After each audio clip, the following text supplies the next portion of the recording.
ඉතින් යාළුවනේ කොහොමද? සුබ දැසනක් සියලු දෙනාට. අද වත්තට ඇවිල්ලා වත්තේ දළු කඩන්න තමයි යන්නේ. මම ඔයාලට පෙන්වන්නම් වත්තේ දළු කඩන ආකාරය.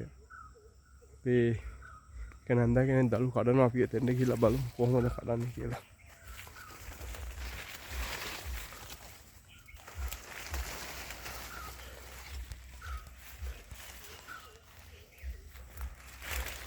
එවිනන්ද පොඩි වීඩියෝ පාරක් ගන්නවා. නේ බේබි නන්ද මේ බේබි නන්ද තමයි මේ දළු කඩන්නේ. මේක කෙලින්ම අන්තර්ජාලයට වෙනවා ඈ. වාව් ප්‍රසිද්ධ වෙනවා. එනන අපේ බේබි නන්ද දළු කඩන හැටි.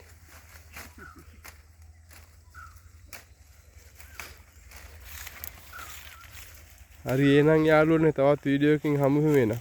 නම් මාව ෆලෝ කරලා තියාගන්න එනවා. මම තෙරුවන් සරණයි ඔක්කොටම.